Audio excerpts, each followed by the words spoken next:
Hello, everyone. Jonno Anzalone here again, excited to rejoin you. And in this module, I hope to take a deeper dive into what's often called the triple nexus, this intersection of humanitarian action, development, and peace building.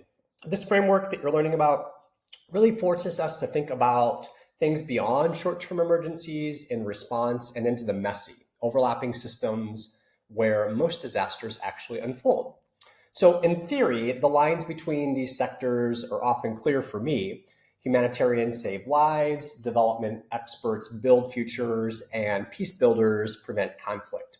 But in practice, what I've seen, especially in protracted emergencies or fragile states, these roles are anything but tidy. Often they collide, or worse, they contradict each other. Let me take you back to my time in Haiti after the 2010 earthquake. I was working as part of the US government's humanitarian response. I was seconded from the Federal Emergency Management Agency to the US Agency on International Development in Washington, D.C. And I was alongside a number of government, non-governmental organizations, and UN agencies. On paper, everyone had a role. Some focused on food distribution, others on rebuilding efforts and infrastructure.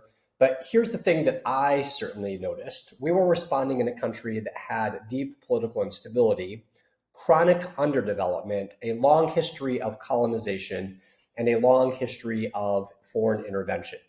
I remember being at USAID headquarters in a coordination meeting, and I was listening as development agencies pitched 5-year reconstruction plans while humanitarian action was being pleaded for basic sanitation to prevent cholera outbreaks.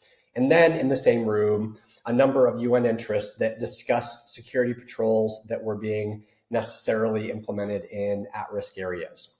Everyone meant well, but no one was really speaking the same language or working off the same timeline.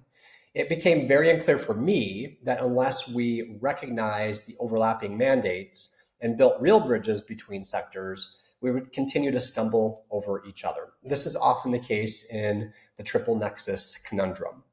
So that's what the triple nexus is all about. It's not a buzzword, it's a reality. I found that disasters don't wait for silos, and leaders must look at ways to align short-term life-saving actions, as we did in Haiti, with longer-term systems that may not work. If we look at Haiti today, there's still very much a very complex sociopolitical, geopolitical circumstance in which many of the objectives that we set forward to solve for in 2010 simply failed.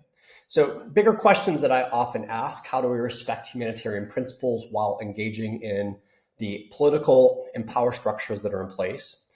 And how do we think about the longer term objectives as humanitarians, as I was coming from the lens of, and not just delivering aid and building peace?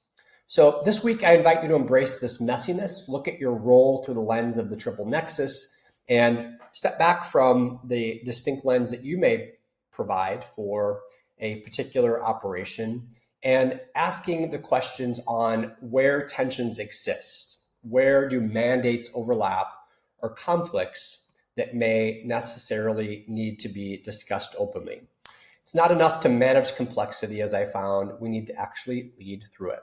So thank you for your time. I look forward to additional reflections and seeing you next week.